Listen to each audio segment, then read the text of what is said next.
नमस्कार,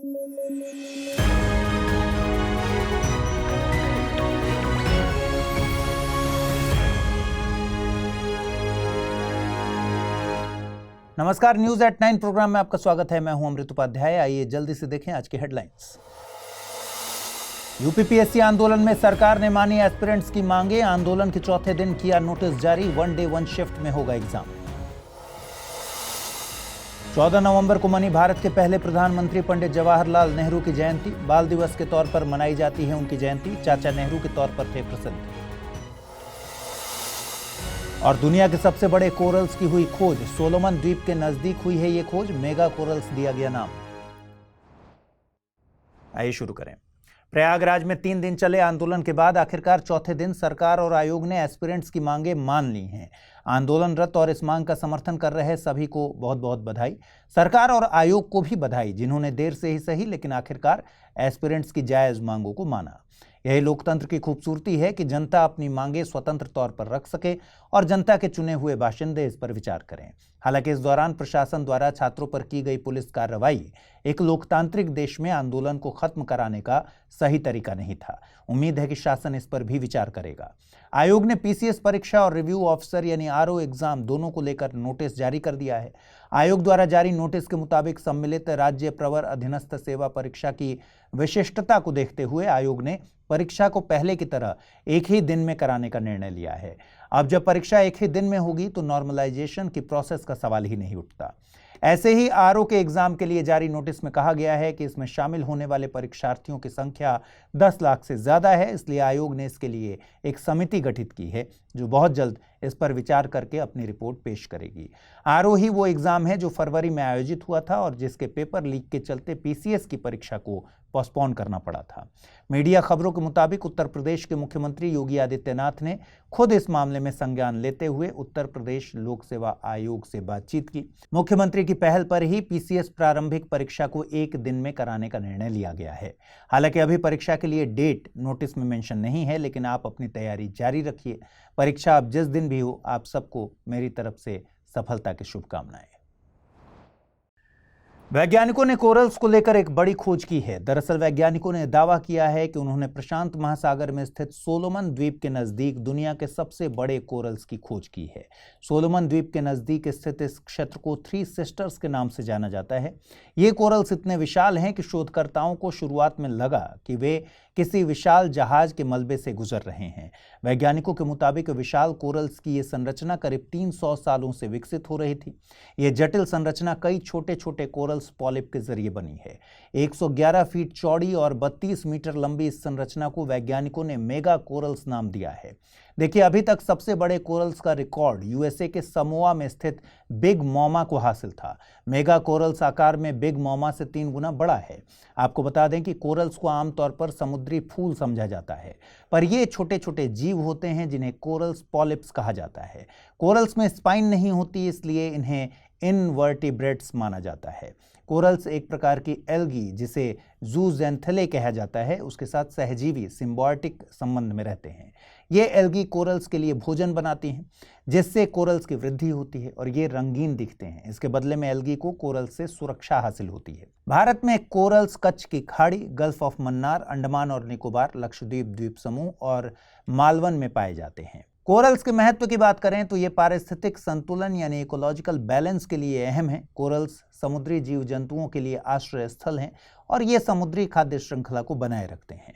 corals reefs समुद्र की लहरों से टकराकर तटीय क्षेत्रों को कटाव से बचाते हैं। कोरल्स का क्षेत्र पर्यटन के लिहाज से अहम होता है, जो स्थानीय अर्थव्यवस्था को लाभ पहुंचाता है। कोरल्स में ऐसे कई तत्व होते हैं जिनका उपयोग दवाओं के विकास में किया जाता है। कोरल्स जलवायु परिवर्तन के चलते गंभीर खतरे का सामना कर रहे हैं।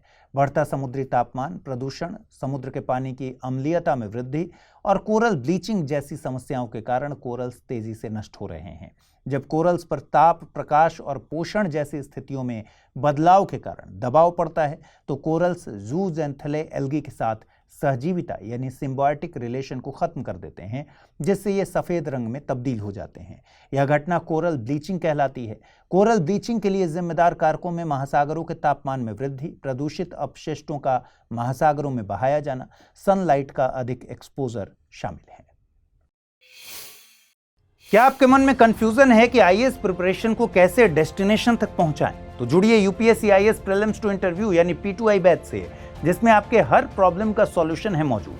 आप गांव में हैं या शहर में, कोई टेंशन नहीं, क्योंकि इस बैच में आपको मिलेंगी 1000+ आवर्स की लाइव ऑनलाइन कक्षाएं।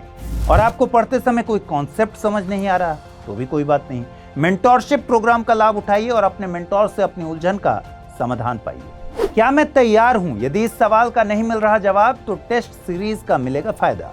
हर एक टेस्ट से तैयार होगा आपकी सफलता का ब्रिज। ऐसे और भी कई फीचर्स हैं इस कोर्स में जिससे आपको हासिल होगी जीएस में महारत। सो जस्ट गो अहेड, आज ही जुड़िए हमसे, अमृत लाइव कोड का यूज कीजिए और एडमिशन लीजिए, करिए अपने सपने को साकार। 14 नवंबर को भारत के पहले प्रधानमंत्री पंडित जवाहरलाल नेहरू की जयंती मनाई जाती है। इस मौके पर देश भर में उन्हें याद किया गया। चाचा नेहरू के नाम से प्रसिद्धि के चलते उनके जन्मदिन को बाल दिवस के तौर पर मनाया जाता है। वो बच्चों को फ्यूचर सिटीजन्स का दर्जा देते थे। उनका जन्म 14 नवंबर 1889 को इलाहाबाद यानी वर्तमान प्रयागराज में हुआ था। पंडित जवाहरलाल नेहरू न केवल भारत के पहले प्रधानमंत्री रहे, बल्कि वे अभी तक भारत के सबसे लंबे कार्यकाल वाले प्रधानमंत्री भी हैं। साल 1916 में वे पहली बार महात्मा गांधी से मिले और उनसे प्रभावित हुए। 1919 में वे होम रूल लीग के सेक्रेटरी बने।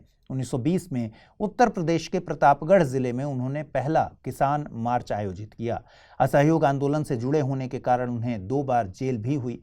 सितंबर 1923 में वे ऑल इंडिया कांग्रेस कमेटी के जनरल सेक्रेटरी भी बने।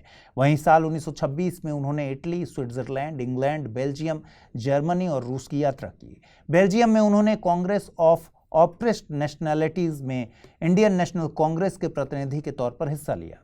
वे 1927 में रूस के मॉस्को में आयोजित अक्टूबर सोशलिस्ट रिवॉल्यूशन की 10वीं सालगिरह में भी शामिल हुए थे। 1928 में उन्होंने इंडिपेंडेंस फॉर इंडिया लीग की स्थापना की। 1929 के लाहौर अधिवेशन में भारतीय राष्ट्रीय कांग्रेस ने नेहरू जी की अध्यक्षता में पूर्ण स्वतंत्रता के लक्ष्य को अपनाया।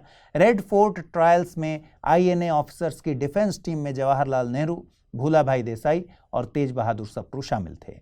1940 में व्यक्तिगत सत्याग्रह के चलते वे जेल भी गए। 17 अक्टूबर 1940 को शुरू किए गए व्यक्तिगत सत्याग्रह के पहले सत्याग्रही आचार्य विनोबा भावे थे। वहीं दूसरे सत्याग्रही के तौर पर पंडित जवाहरलाल नेहरू का नाम इतिहास में दर्ज है। अपनी आत्मकथा एन ऑटोबायोग्राफी उन्होंने जेल में लिखी। नेहरू जी द्वारा लिखी गई अन्य प्रसिद्ध किताबें ग्लिम्पसेस ऑफ वर्ल्ड हिस्ट्री और द डिस्कवरी ऑफ इंडिया हैं। केरल ने हाल ही में तकनीक और धार्मिकता को इंटीग्रेट करते हुए एक ऐसा उदाहरण पेश किया है जो वन्य जीव संरक्षण को बढ़ावा देने के लिए एक बेहतरीन तरीका है। दरअसल केरल के कन्नूर जिले में स्थित अडियार श्री वडकुंबद शिव विष्णु मंदिर भगवान शिव और भगवान विष्णु दोनों को समर्पित एक महत्वपूर्ण धार्मिक स्थल है। यह मंदिर अपने पारंपरिक त्योहारों और अनुष्ठानों के लिए प्रसिद्ध है। हाल ही में मंदिर चर्चा में आया है क्योंकि मंदिर ने वडकुंबदा शंकर नारायण नाम के एक मैकेनिकल हाथी को अपने समारोह में जीवित हाथी की जगह इस्तेमाल किया। ये पहल people for the ethical treatment of animals PETA India के सहयोग से की गई। यह यांत्रिक हाथी 3 मीटर ऊंचा और 800 kg वजनी है। इसका उद्देश्य पारंपरिक प्रथाओं का सम्मान करते हुए जीवित हाथियों के उपयोग से जुड़े पशु कल्याण, सुरक्षा जोखिम और कानूनी चुनौतियों जैसी समस्याओं को हल करना है। मंदिर का ये कदम केरल में सांस्कृतिक विरासत और आधुनिक नैतिक मानकों के बीच संतुलन साधने के प्रयासों के अनुरूप है, विशेष तौर पर पशु अधिकार और कल्याण के संदर्भ में। यह पहल वन्य जीव संरक्षण और धार्मिक सांस्कृतिक संदर्भों में जानवरों के प्रति दयालु व्यवहार के प्रति बढ़ती जागरूकता को भी दर्शाती है। यह उदाहरण परंपरा, नैतिकता और नवाचार के बीच के संगम को दिखाता है। यह बताता है कि कैसे धार्मिक संस्थान आधुनिक नैतिक सिद्धांतों के मुताबिक काम कर सकते हैं। यह सतत विकास, सांस्कृतिक संरक्षण और भारत में पशु कल्याण के लिहाज से अहम है। आइए देखते हैं आज का टर्म ऑफ द डे। आज का टर्म ऑफ द डे है वायकॉम सत्याग्रह। वायकॉम चतुर्वर्ण्यम यानी 4 वर्णों की प्रथा के खिलाफ शुरू किया गया आंदोलन था। यह कई आंदोलनों की श्रृंखला में से एक था। इसने मंदिर प्रवेश आंदोलन की नींव रखी। यह सत्याग्रह 30 मार्च 1924 को त्रावणकोर रियासत के वायकॉम से शुरू हुआ था। त्रावणकोर रियासत वर्तमान में केरल का हिस्सा है। ये वो वक्त था जब अस्पृश्यता को लेकर त्रावणकोर रियासत में गैर मानवीय नियम बनाए गए थे। ये कानून इतने कड़े थे कि मंदिर में प्रवेश पर प्रतिबंध के साथ मंदिर से जुड़ी सड़क पर चलने पर भी रोक थी। इजाया और पुलाया जातियों को निम्न माना जाता था। इन्हीं सब प्रथाओं के विरोध के लिए वायकॉम सत्याग्रह शुरू किया गया था।